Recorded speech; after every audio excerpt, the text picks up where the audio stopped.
Hello and welcome to the Gambling Files podcast, the podcast that's here to crush humanity beneath its robot heel.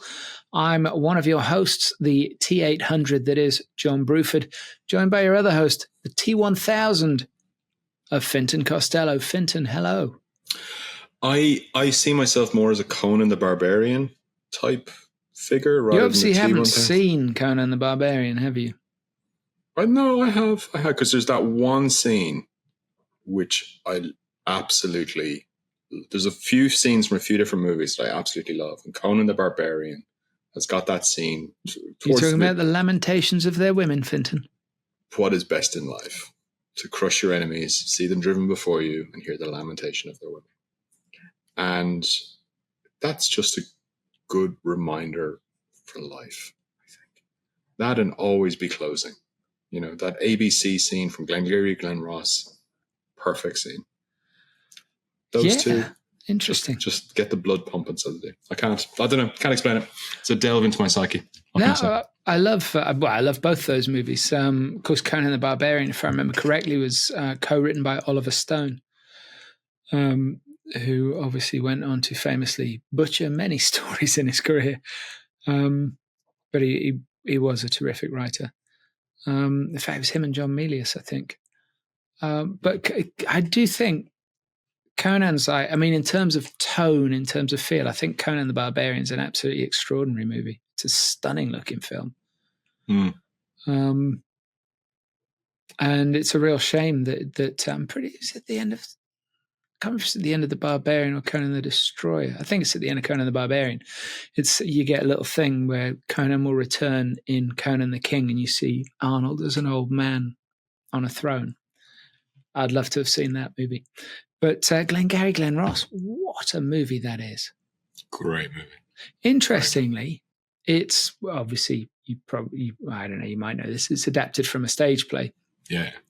The play was by a writer called David Mamet, whose in-laws live at Church Stretton, which is quite close to where I'm sitting because you can't escape Shropshire.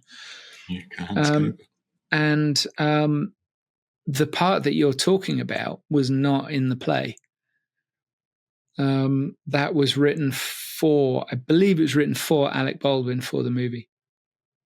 But it's a stunning scene, and it shows you how excellent all of the other actors are.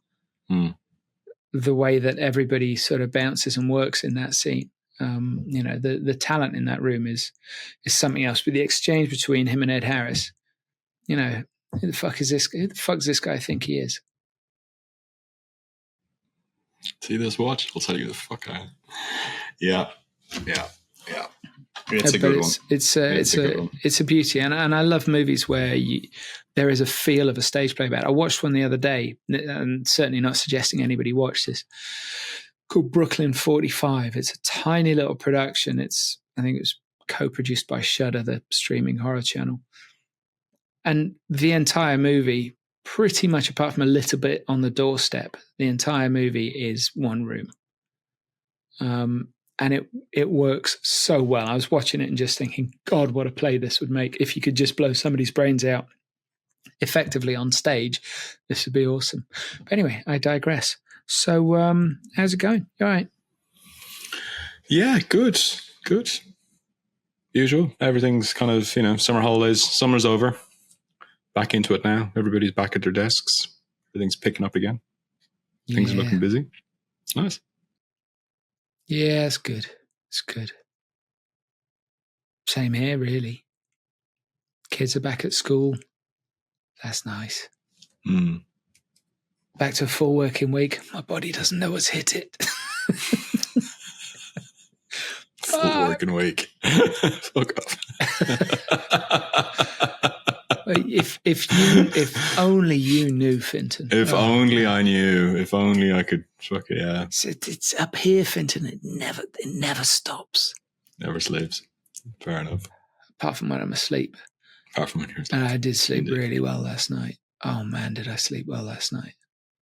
I'd taken some painkillers before bed though, so I was properly gone last night. It was really, really excellent. But anyway, that's by the by. And to anybody fighting with any kind of opioid addiction, I'm certainly not belittling that. No, it's serious. Yeah, it's really fucking is. Yeah. Anyway, sorry. So what are we doing today, Fintan? What we're going to do today? Why are we here, Fintan? We're going to do a couple of things today. We're going to thank our sponsors. Woo! Big thank you to Optimove. Who we do love every week. We do. iGaming industry's #1 CRM software. All the big guys use them. All the small guys use them. They're brilliant. They're accessible. They'll sort your stuff out. They'll sort your CRM out. Make you more money. Save you money. Improve your retention. Look after your VIPs. All that stuff. All at a click of a button. Click. It couldn't be easier. So a big thank you to them. And there's a link in the thingy. Click the link, book a demo. Just go get the demo. This week's guest is Fintan's flying solo. And we talk about that in the episode as to why. And so good to see you back, John. Glad it worked. This week's guest is somebody I haven't met before, but we've got such a large pool of common friends, is Mr. Roo Wright. Mr. Roo, or Roo, as I should call him. For those that don't know, he's familiar to a lot of people, was a bingo super affiliate back in the bingo heyday. The brand would have been BingoPort, which was super clever. They had, apart from like crazy rankings and stuff, they did this amazing bingo community where they had like forum and they had like free to play games, and you could play the games, get some points, turn your points into Amazon vouchers. And my hypothesis was there was this beautiful thing of like bingo players playing bingo on their bingo websites. And then towards the end of the month, when they start running out of money, they go to BingoPort, play on BingoPort for a bit, wait till payday, and then go again kind of thing. And it was this beautiful thing. And that I've always like, that's really clever and it's really well done. And I would love to apply that to other stuff. So it's super interesting. So great to finally talk to him. So we talk a bit about the glory days, and then we're talking about his new software, his new venture. So his new business, Boostbox. Yeah, he's doing some really clever stuff with AI and helping affiliate programs and affiliates, and where AI can sit in a useful way and a very tactical way. It's super smart what he's doing.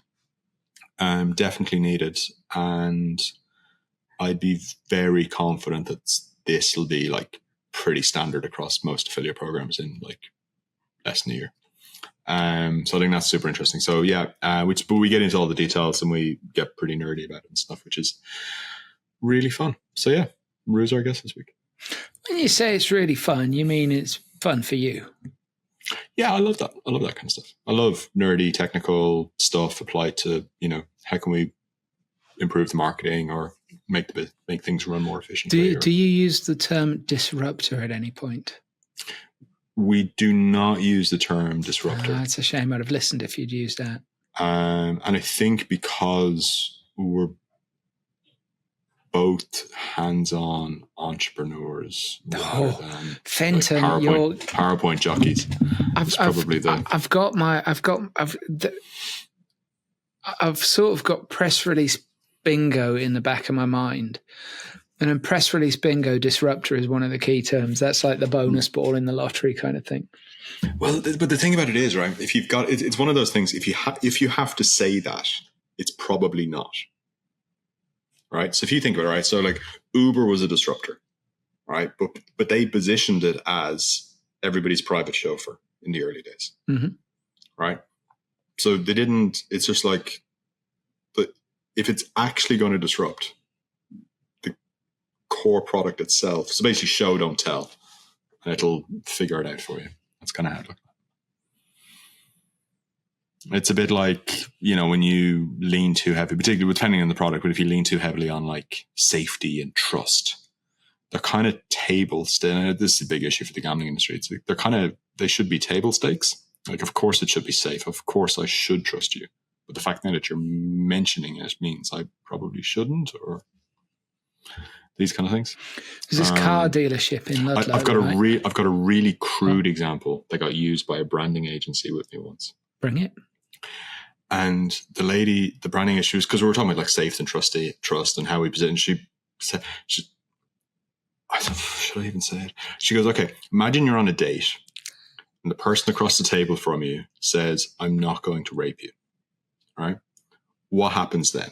Right? Immediately you're going to get defensive and just try and get the fuck out of that room as quickly as possible. I would say so, yes. Right. Because you assume, of course, that's not going to happen. But now that you've said it, this feels really weird. I'm getting out of here. And the thing about trust and safety is a lot of that's the same thing. Of, oh, trust us. It's really safe. And it's like, well, fucking why? So, yeah. Anyway, sorry. I got a bit weird. No, I'm totally with you. Car dealership in Ludlow that I was at, I'm not going to name any names, but if you're buying a Vauxhall... there's that many car dealerships in Ludlow. If you're buying a Vauxhall, you might know who I'm talking about. Not Vauxhall Jim, is it? And the guy's there and he's going, we're a very, very trustworthy business. We pride ourselves on that. We're a family business. And as I was walking out, I turned to Fern and I went, so is the mafia. I'm not going to buy a fucking car from them either. Family businesses are the worst. Jesus Christ. Well, I know that now. But anyway, I'm obviously going to disappear for the rest of this episode. Say goodbye to John and say hello to Roo. Yeah. Hello, Roo. Hello and welcome to the Gambling Files podcast. As you can tell, this is not John doing the intro. This is Fintan doing the intro. I'm flying solo today with today's guest. John is, look, we're not allowed to call it rehab, but it is what it is, and there's no shame in it. That's all I'm going to say. That's all I'm going to say. Delighted to, and we were just chatting beforehand, I'm delighted to finally meet somebody that I've known of as a legend for many, many years, Roo Wright. Roo is onto a new project, and we'll get him to introduce himself now in a second. But he's the founder of a new business called Boostbox, and we'll talk all about that in a second. So, Roo, welcome to the show. Thanks for finally agreeing to talk to me. I really appreciate that. Thank you, Fintan. Thank you very much. Fresh back from rehab myself, so all good. There's no shame. There's no shame. Everybody should do it. Everybody should do therapy. Everyone should do a bit of rehab for something. That's the rule of thumb. That's the thumbs up on both counts. We've all got issues. So, before we get into the new project and kind of cool stuff you're working on right now, I think obviously a lot of people in the industry will know you. A lot of people won't have a clue who you are either. So let's go back in time.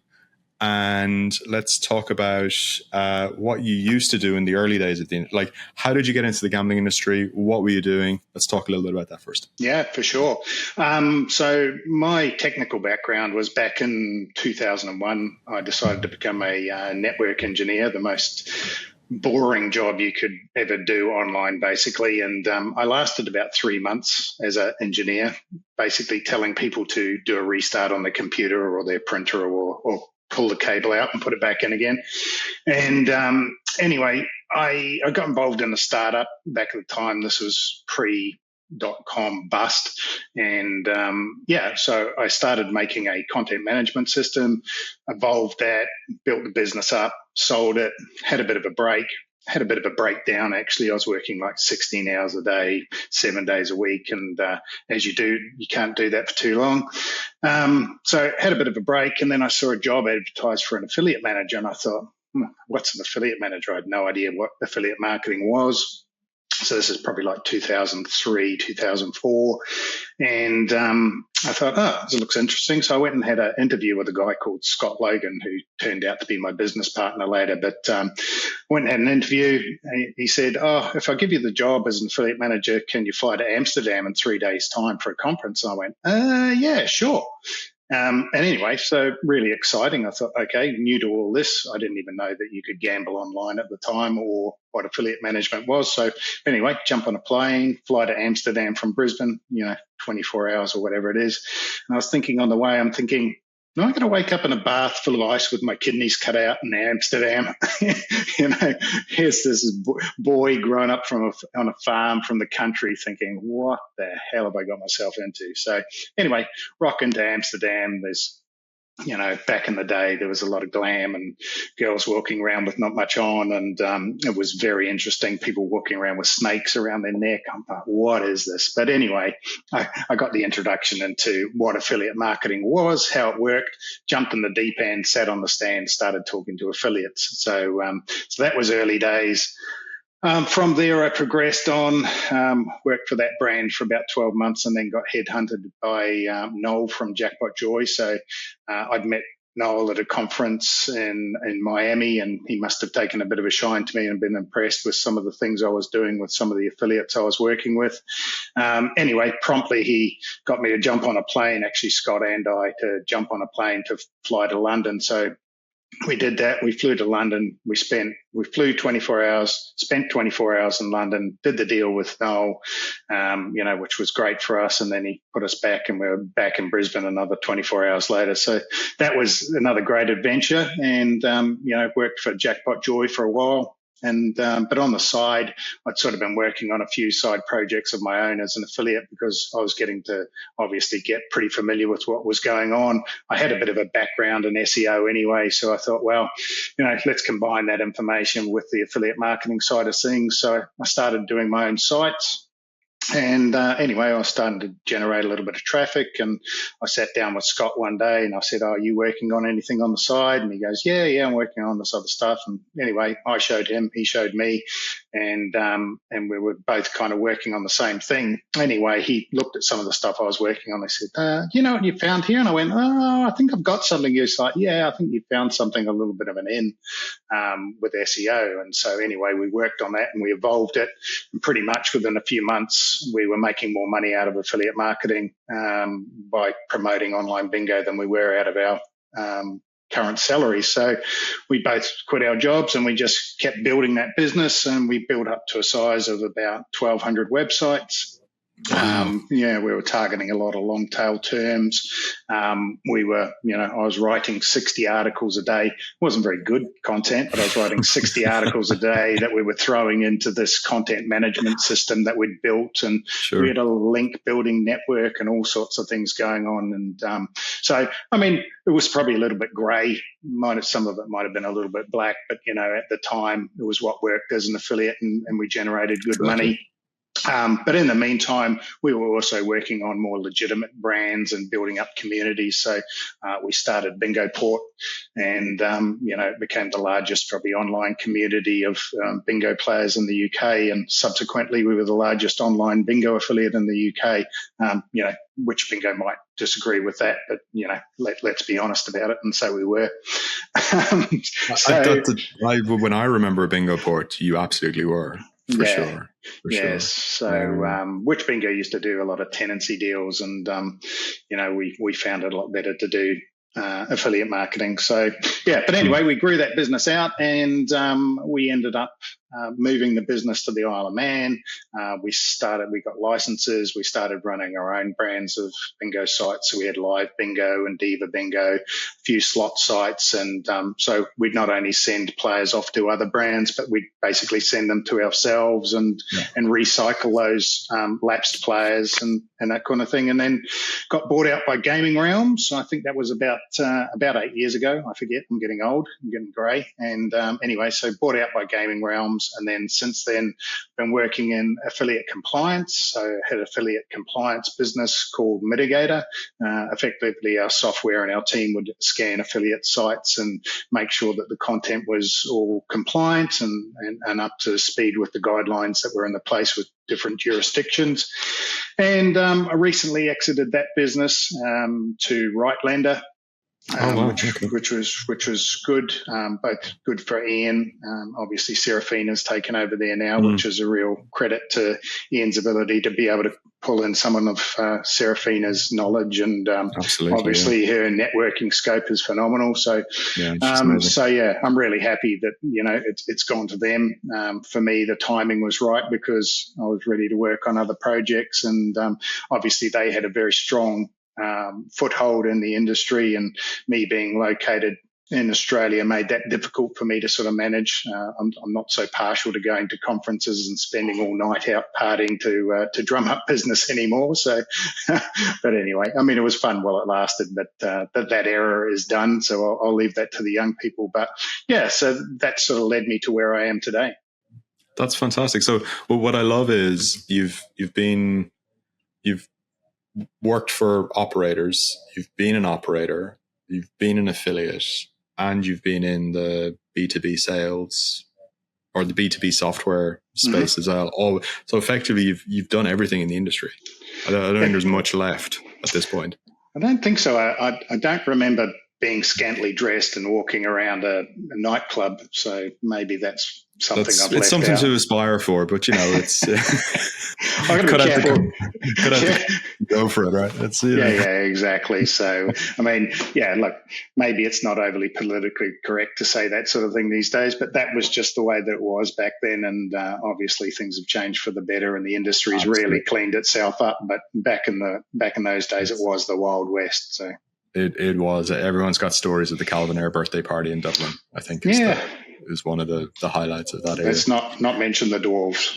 Exactly. Brilliant. Okay, so you've done everything in the industry. You're technical, commercial. You've had a good exit. You've done lots of stuff. So, but clearly you're an entrepreneur at heart, and you like building stuff and you like doing things. So, tell us about the new business. What are you up to now? Yeah, for sure. So what I've started is I've been training people basically in how to use ChatGPT for quite some while now. And I've found the whole AI space very interesting, as a lot of people have. And I think there's a lot of tools out there and a lot of applications for it. But, if you talk to some people, they're like, oh, yeah, I wrote it to write a message to my wife or a birthday message to my son or things like that. And people are having a little bit of a dabble. So I decided to sort of deep dive into it a little bit and really get to the crux of some of the benefits that you can get out of this technology. And to be honest, it's only just starting. But anyway, with that in mind and my entrepreneurial mindset, I'd just been tinkering around with a few ideas, and I basically came up with a concept of affiliates being able to create better content for a brand they're promoting. Obviously, having a lot of experience in writing content and putting reviews together of sites that you're promoting, I had pretty good first-hand experience of what it took to actually put these articles together. And if you're going to put good quality content together, which is really required, obviously now, you have to do a lot of research. So my tool basically combines the fact that it's difficult to do research as an affiliate on a brand. You've got to go to multiple pages. You've got to do searches, and the information's not always easy to find.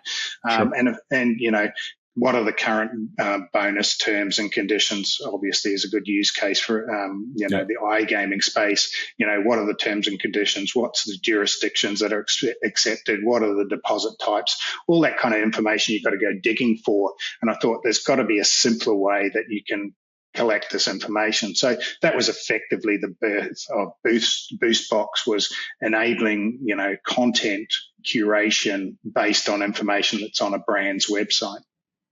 Okay.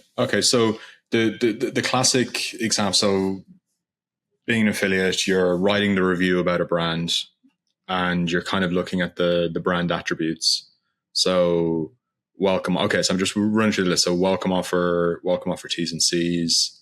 Maybe there's different welcome offers depending. Maybe there's deposit bonus, no deposit bonus, payment methods, languages supported, customer support information. What's the other stuff? Currencies supported, game suppliers. Yeah, so there's quite a lot of just generic, here's 20 questions I need answered really quickly so I can fill in my CMS. Exactly. Yeah. And the way I've built the system out, and it is evolving, so it is based on indexing of the brand's information, but then ties in with using the large language model as well to be able to basically pull that information together in the way that you want it. So you can use it as a research type tool, like, tell me what is the current bonus and what are the terms and conditions, and it'll pull up that information and reference back to the page where it found that information. But you can also ask it queries and quite detailed prompts, if you like. So a prompt might be, you might have a prompt template, which actually has the whole structure of how you write your review content. You can put that in and it'll pull that back. So that saves you all that time and putting it together. And you could ask it to write a blog post or maybe a Facebook post. You could even ask it if you're an influencer type affiliate or a thought leader, some really detailed questions, or even, put together a video script for me, talk to me as if I'm a leading gaming expert or a leading sports betting tipster or something like that, and create a video script for you with all the inputs of where you might want to put in other imagery and that sort of thing. So there's a lot of different use cases for it. In terms of the content generation side of things, I basically tell people that it'll get your content to within sort of 80%, 95% ready for you to use. We don't necessarily recommend you take that content and just whack it into your blog post or onto your website for various reasons. Okay, so all right, so there's a few things there. So this is like so a brand comes to you and then you create like a custom index of their website, their content, any extra information that they give you, and then it's that's being queried, or the LLM is using to pull out the answers, right? That's correct. So so an operator's got to work with you first to get indexed properly, rather than just the generic ChatGPT latest versions understanding of you. So you're actually training it in a more in-depth way. Is that the right understanding? Yeah, that's correct. I mean, obviously there's a use case for ChatGPT, but their data is actually quite out of date. So I mean, I think the last time it was updated was October 2023. So you can't directly query it about information that's on a specific brand's website. And so the way that we've put BoostBox together, as in the use case for an affiliate to be able to reference the information, it's also going to give you ideas about how to manage your affiliate business as well, because I've personally trained it too with that kind of information. So it's not just pulling back the information, but you can query it on, how can I improve the conversion of my blog post, and I've put in information to help train and program it. But yeah, effectively what we've done is we take the content of the brands, we pull it all into one place, and then our AI integrates in with that to be able to pull out that timely information and put it out in a structure which is usable for the affiliate. Got it. Excuse me. Our current business model, if I can just expand on that, is that'd be great. We want to be working in with the tracking software providers and integrating into there. And at this stage, we've had really good discussions with a number of operators or tracking platforms, basically, to be able to integrate the system in. Once that integration happens, we're aiming to be able to actually even insert the tracking links directly into the content, so the affiliate doesn't even have to worry about doing that. It'll just generate the content. The tracking links will already be in place, copy, paste, use. I mean, obviously, we're still recommending with some edits, but the technology will evolve and change and get better over time as well. So I think that in my head I was really thinking of the gambling use case, where it's typically an in-house program and it's a one-to-one relationship. But if we look at a trade doubler or Impact or one of these kind of mega networks where there's thousands of brands, so any affiliate who's registered there will just get spammed to death with every program. So I think there's the problem with all of those platforms face is a lot of particularly the data around the affiliates is badly created. So if you've got like a gambling website or a finance website, you'll have a florist spamming you to promote their business. It's completely unrelated. I don't have traffic that buys flowers. I am not the affiliate for you. And you're just clogging up my inbox and completely wasting your time. So it feels like there's also a reverse use case of helping the brands find the right affiliates, because you could easily just pull in all the registered URLs and okay, these websites are talking about these topics, or this is a categorized. So you could actually do a better automatic categorization as well.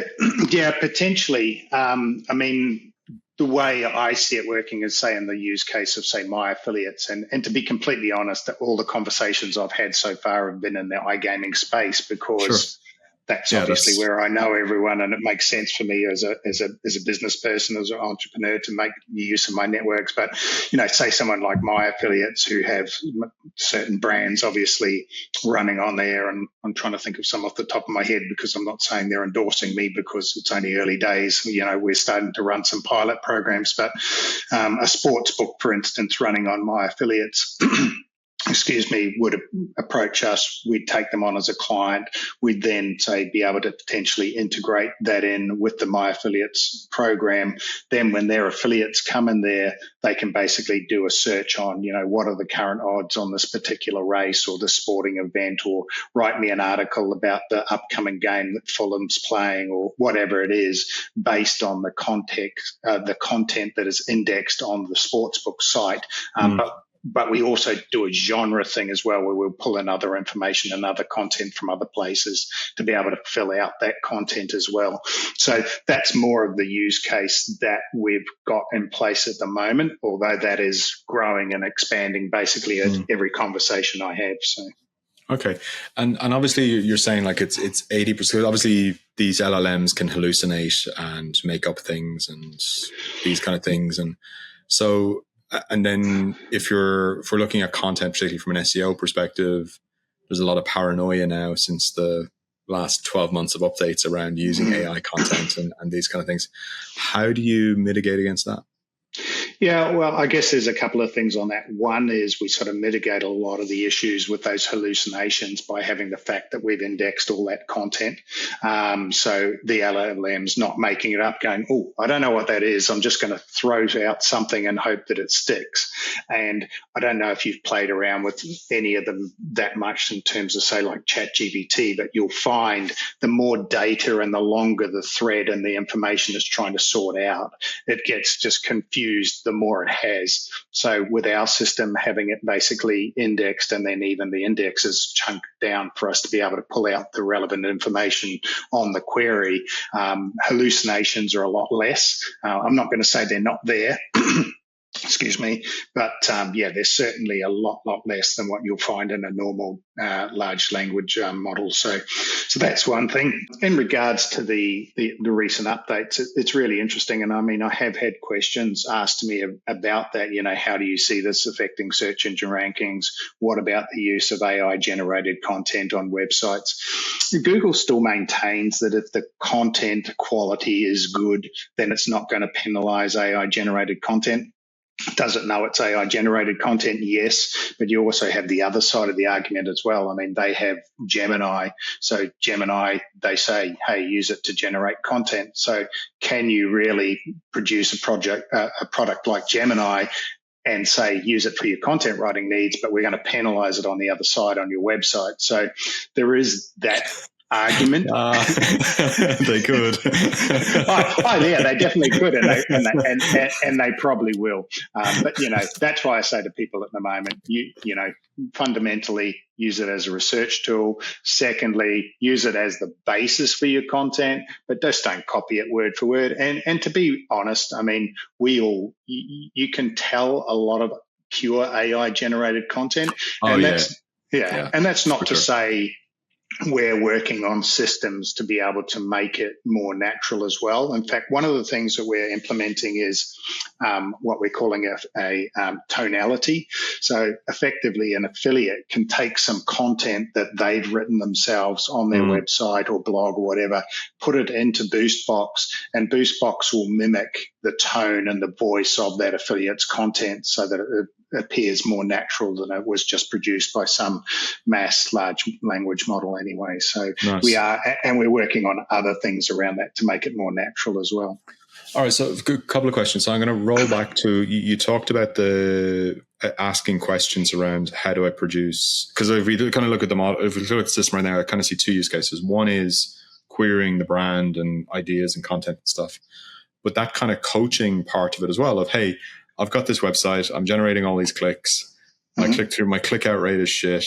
Help me. Like, talk more about that, because that's super fascinating too, right? That's like, if I can pick your brain about improving website performance, it's amazing. Yeah, well, one of the things I sort of realized recently was I've got quite a lot of knowledge, and I think some of the times, like when you're in an industry like yourself and you've been in it for quite some time, you know a lot of things, and then you talk to other people and they go, you know a lot of things, and you're like, well, oh, okay, I do. So I actually recently just put together a course.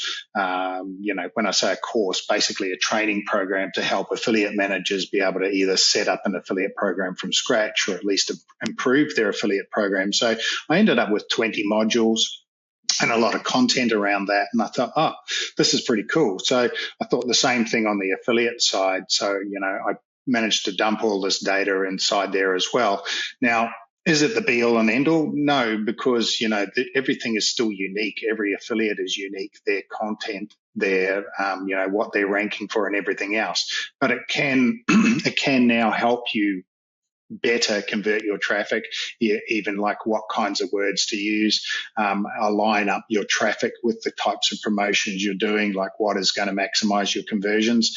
And I mean, our system is going to grow and evolve over time and even start self-learning. But for now, I've given it the learnings of the knowledge that I at least have from my background in affiliate marketing to be able to help optimize that. Well, it's so this is really interesting because when you look at like the top end affiliates, okay, they've figured some stuff out and they've grown a business over time and they've done really well. But they all had, and we've all had, a test and learn period where everything sucked, right? Just like stupid mistakes and like, oh my God, we changed this one thing and all of a sudden we're making 50% more money, or we switched these two brands and Jesus Christ, we're profitable, or I can't believe we sent these idiots so many clicks, right? Or whatever. Like we've all had those moments of like, oh, hang on, I should look at this. Or you meet somebody over a beer and they drop a little insight and you're like, oh, I never thought of it like that. Yeah. So being able to compress that test and learn period of like, okay, here's the checklist to make sure you're doing these things. Like, are you matching the intent of your traffic to the offers on the page, to the landing page? Have you tested are you looking at the conversion rates of the brand? Like there's a ton of stuff you can do quite quickly. Yeah. It's all common sense when you see it written down. But if you're sitting there and it's like you're one person in your bedroom working away, it's quite isolating. Maybe you've got a few friends, but nobody's, everyone's helpful, but not super helpful. And not giving you the secret sauce, that's for sure. Because everyone's got that one trick, right? They've all got their trick or whatever that they're doing. So it sounds super interesting to be able to kind of shortcut that process and just sanity. Like, are we missing anything obvious? Sounds like, No, it can definitely help in that aspect. And I mean, as you know, affiliate marketing is about, testing, trialing, and then you find that little fleck of gold. And once you find that little fleck of gold, can you expand on it? Can you get 10 acquisitions? Can you get 100? Can you, and you build on it and then you grow that momentum. So it does give you a sounding board to be able to sort of ask those questions as well, which I think is really unique. And I mean, having been working by myself for most of my life, it's almost like having a partner that you can ask stupid questions to sometimes, but it sort of helps you work out what is going to work as well. I'm not saying it's going to give you everything, but I think, one of the use cases I think which is really interesting for BoostBox is the fact that it can sort of level the playing field a bit more for the affiliates starting out, for that 80% of affiliates in your program, which may be not producing the results that they want. 90%.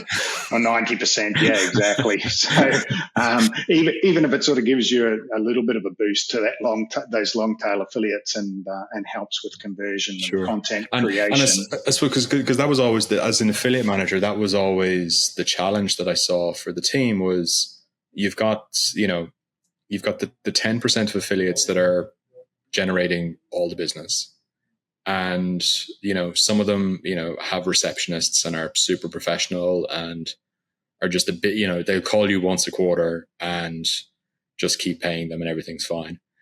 And then you've got the 90% who aren't. One or two of them will crack through, but the 90% generate all of the noise and are the ones emailing every day of like, I sent 5 clicks. Why haven't I seen a registration this month? You guys are shaving. You're fucking me. Whatever. So the the smaller guys who are struggling generate the most drama.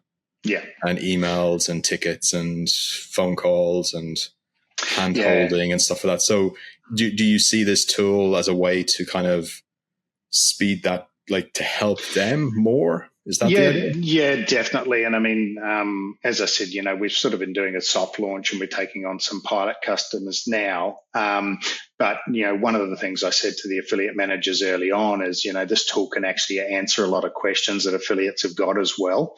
I've kind of moved away from pushing that as being a large aspect of what BoostBox does, because I just want to make sure everyone gets a clear picture about what its use case is and what problems it's solving, rather than it being, hey, this is a system that can help affiliate managers do their job better, but it actually can. And it can relieve a little bit of pressure, because the affiliate can simply, like from a content perspective, it can just check that information, make sure it's right. I mean, it helps keep the brand's guidelines in place, make sure they're saying the right things and that sort of thing, because we can set that up in the back end to make sure that the content that's coming out is in line with the brand's guidelines. So the idea is to reduce the burden, or at least make affiliate managers more productive as well, because they don't have to do these things and answer stupid questions, basically. Yeah. Okay, so then if we flip it around, then so there's the affiliate coming to the tool and asking questions. Mm-hmm.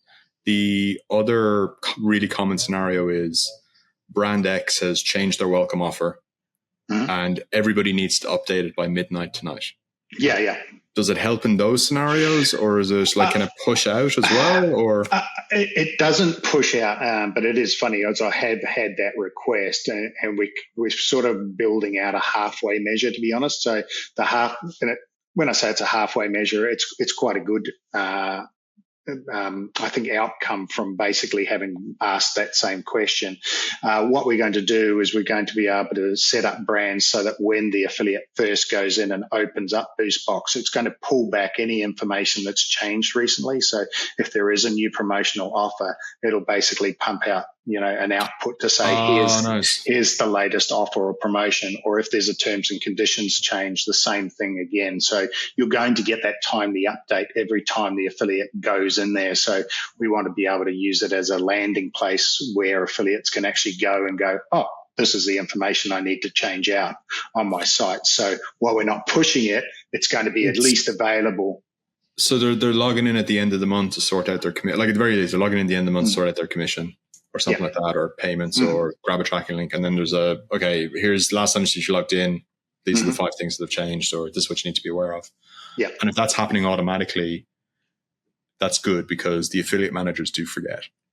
That's right. The affiliate managers do forget. And in all fairness to affiliate managers, it's, as you know, the role is from one end of the spectrum to the other. You're a salesperson to analytics to reporting to a socialite.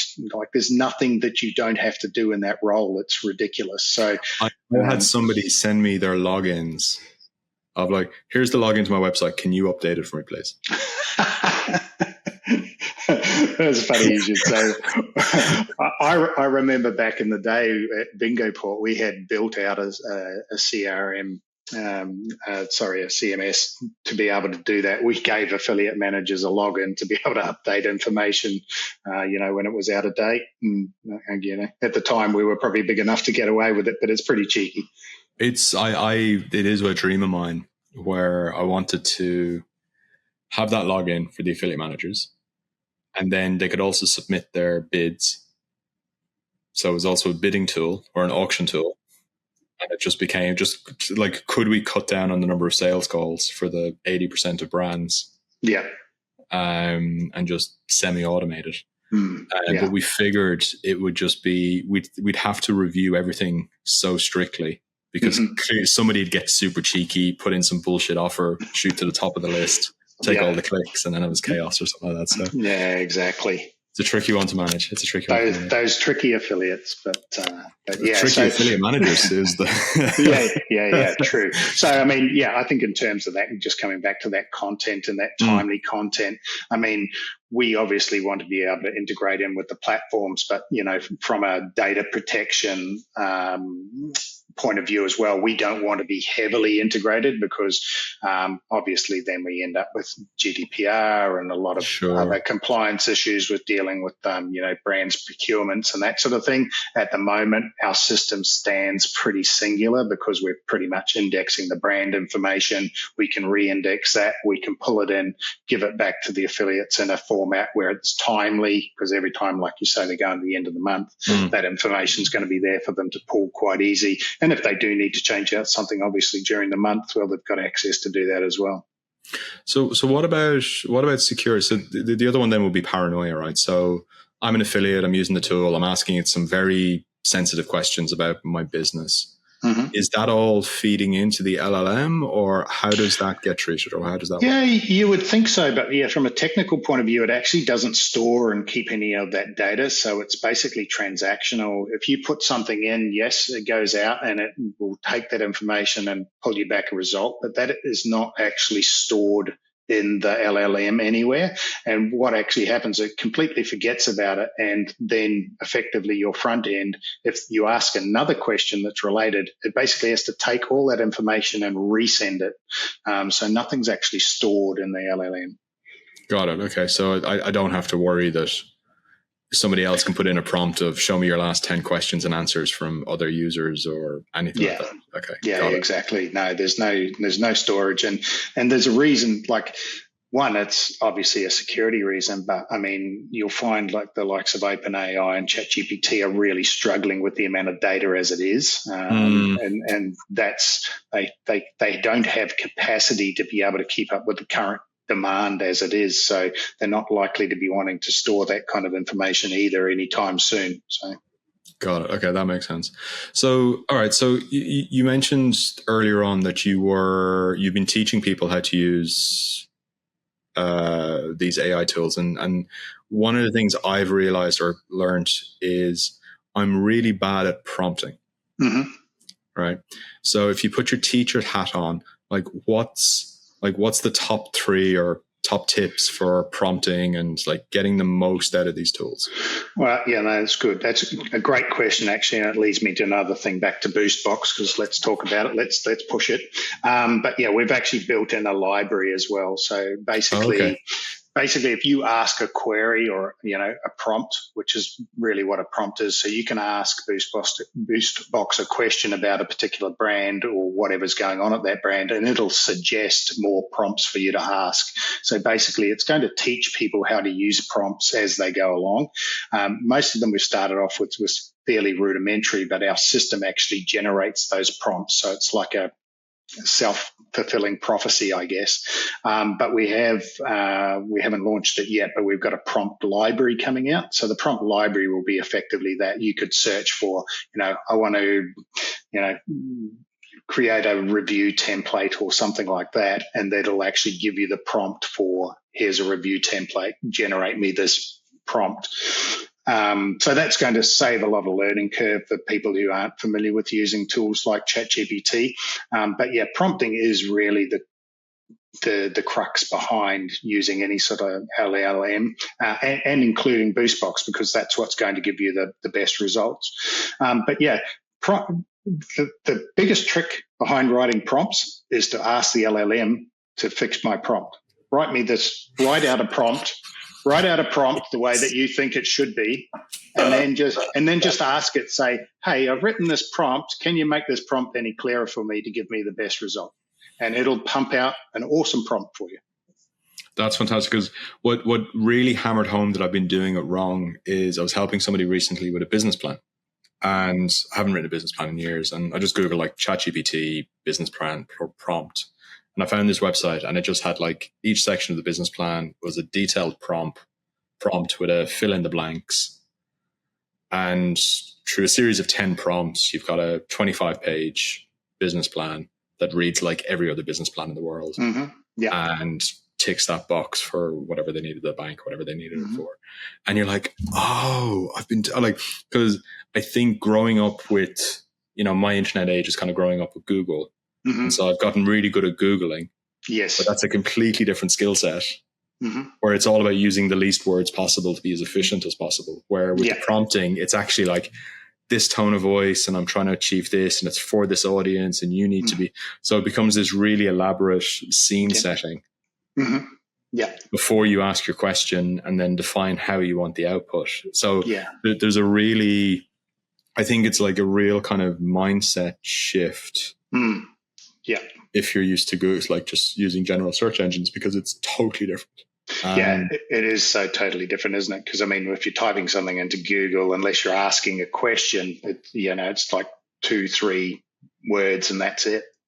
Yeah, I like business plan template, right? Will be the question, and you get a template, and then you just start manually editing it. Where it's like, right, I put in the prompt, I'm filling in the blanks, I'm actually getting the completed chapter.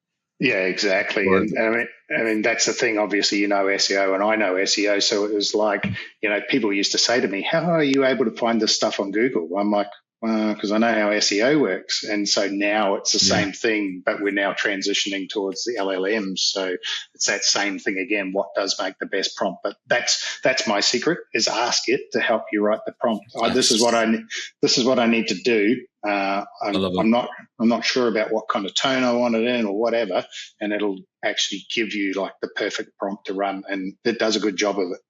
That's so smart.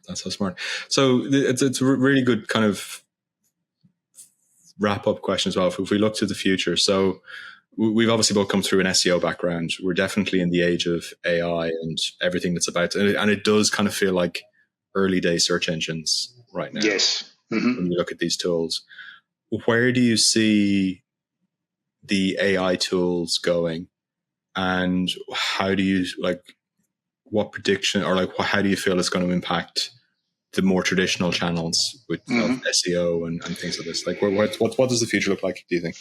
Yeah, for sure. So I recently got asked this question talking to another platform as well, and his concern was, that obviously the blog type content is going to be devalued because there's just going to be so much content out there, and he may or may not have a point. I don't know, but he feels like, and I feel as well, there's probably more of a transition towards user generated content, being more authoritative, at least inside of Google. Obviously they've done a deal with Reddit, and that probably tells a story there, but they're also using that to train their LLM. But I think it's a transition. So obviously when the internet started out, we were using Yahoo, and that was great, Netscape and everything, and we slightly transitioned and we ended up using Google, and SEO became a big thing. We now have generations of users who are used to doing that, who are not going to change, and they're not going to go over to ChatGPT or other LLMs, because why would they? I'm used to using this. I don't want to change. There is some benefits. Like, a lot of people go and try ChatGPT and then go back to Googling again because they're like, the results weren't that good, but they don't know how to prompt, and they don't have the enthusiasm, I guess, to be able to learn that and want to do it. But I think over time the transition will happen, but I think you're going to find very specific use cases of AI that are going to be more prevalent in our lives. We've already seen the integrations into the likes of LinkedIn or Meta or whoever else, and I think there'll be just more and more of that become prevalent as well. My son's actually working on this project with me, and he's going to university, and I said to him, should we say it's AI, Boostbox AI, and it's not. It's boost.box is the URL, and he said, "Oh, don't you think we should use AI?" And I said, in 5 years from now, it's not going to be called AI. It's just going to be normal. We're going to have it's going to be the new normal. We're not going to Google something. We're not going to chat GPT it. It'll be whatever application we're in. There'll be a built-in AI component of it, which we won't even need to know about or be told that it's AI. AI is the buzzword at the moment, and it's fantastic. But I think it's just going to become a very normal evolution of it being built into our software to make our lives easier. I don't know if I've answered the question, but I think it's just basically a transition over time of changing the way that we do things, online and on our computers. Yeah, I agree. I think it just becomes part of everything, and you can see it with the mobile phones. Like, I've got a Google Pixel, and just every couple of weeks there's a new something but it's like, it's a photo editing tool that's using AI, or it's something that's using AI, but it's just a feature that makes my life a little bit easier. Yeah. So I get that. And I think the example I use is, so there's this trope about, if you want to spot future trends, look at rich people, right? So rich people are a really good way of spotting future trends. So rich people have chauffeurs. We've got Uber. Rich people have personal chefs. We've got Deliveroo, or whatever the home delivery thing is. Rich people have home cinemas. We've got Netflix. So you could predict all of these things in a way. So rich people have PAs or chiefs of staff or assistants, right? Yeah. We've got the LLMs or the AI tools to make things easier. So I could see it just becoming ubiquitous, and we just get, in theory, more productive. Yeah, exactly. And one great way of describing AI and ChatGPT or Claude or whichever one you want to use is like the world's smartest intern. And so that's where we are at in the evolution of it at the moment. Absolutely. And so you can absolutely see that. I agree with you as well in terms of like generations of people who are just going to keep using Google. And then the younger, like if I look, like I have a 12-year-old, and he just asks ChatGPT. Like he doesn't Google stuff. Like it's a very rare moment where he'll Google. Like if he's desperate, he'll Google it. So you see that. But then what he does with ChatGPT is like bonkers.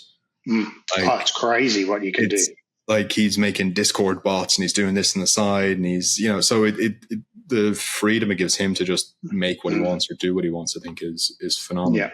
Yeah, no, exactly. And I do think the creator economy. Yeah, I agree. I think SEO in the long run is going to get cannibalized. And the big guys will get bigger. Yeah. And it'll be that kind of, and that's always been the evolution, that the big guys get bigger and the small, medium guys get squeezed, is typically the scenario. Yeah. But anybody with an audience, I think, is the winner. Yeah, and I also think that, websites are going to come back to being much more brand centric. It's going to be more about, the brand and how your brand fits in with Google and search engine results, rather than it being, like just everyone throwing out as much content as they can and hoping it sticks in the SERPs in some particular way. So that authority is going to be even more so than what it is now. And Google's not going to move away from their $58 billion profit that they make out of PPC. So the AOL dial-up is still $1 billion business. Like, let's not. You can have a cash cow and milk it for a long time.